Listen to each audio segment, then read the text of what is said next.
Hi, welcome to Climbing Daily. Coming up on today's show, we've got news of a wild first ascent in Patagonia. We've got part one of our interview with Ueli Steck at ISPO Munich. And we have an excerpt from the latest episode of the EpicTV series Mirko Caballero, Confessions of a Kid Crusher. A four-man team has made the likely first ascent of Cerro Mariposa, one of the most remote peaks in Patagonia, via a huge 2,300-foot wall. Canadians Marc-Andre Leclerc, Paul McSorley and Will Stanhope, along with American Matthew Van Biene, climbed the wall in 18 pitches, grading it 5'11", A2 and calling it La Vuelta de los Condores, after a group of good luck condors that swirled around us on the wall, Stanhope said. The route itself looks unbelievable, but the whole adventure sounds even more amazing.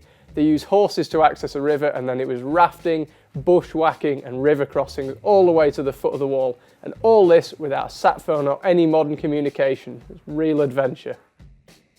Up next, we've got part one of our interview with Ueli Steck, who we caught up with while he was manning the mountain hardware fort at ISPO Munich.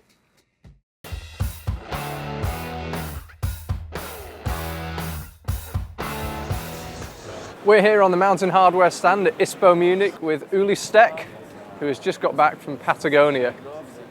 How was the trip? I know, it was a fun trip. I was out there with my wife, going on holidays, and we were just enjoying life there. So when we came and saw you after you'd been on Annapurna, you said you almost felt empty, you were lacking motivation. How are you feeling now?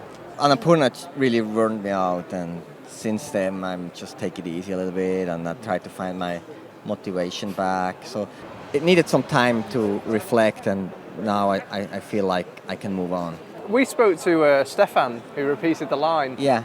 And they obviously found it pretty hard. Do you think it'll be repeated again? Do you think it's going to become a classic? Because it's a relatively safe, hey? Yeah, but we have to be honest, I had the perfect conditions. Yeah. Stefan and Yannick, they didn't have that good conditions, but yeah. I think it was just the right season, you know. And is your motivation for 8,000 metre peaks back, or do you think you're done with 8,000 now?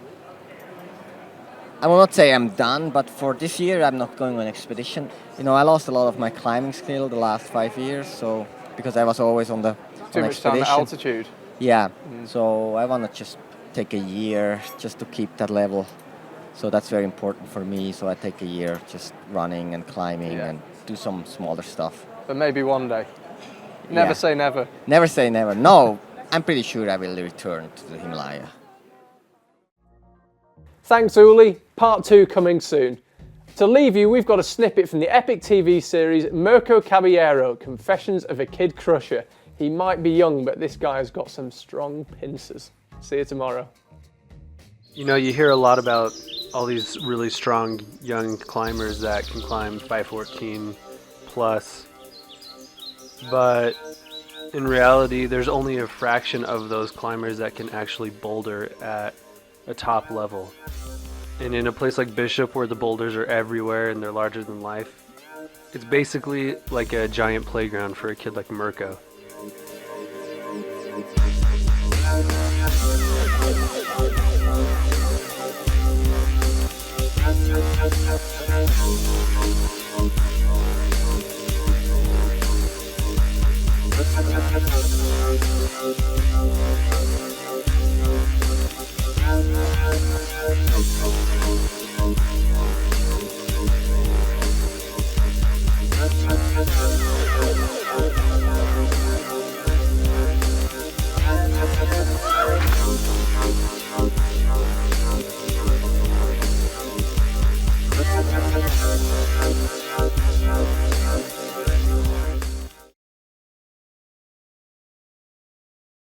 Winner in the women's event was Maria Tolokanina. This is her first win of the season, although it's her third podium, and she now moves top of the overall ranking.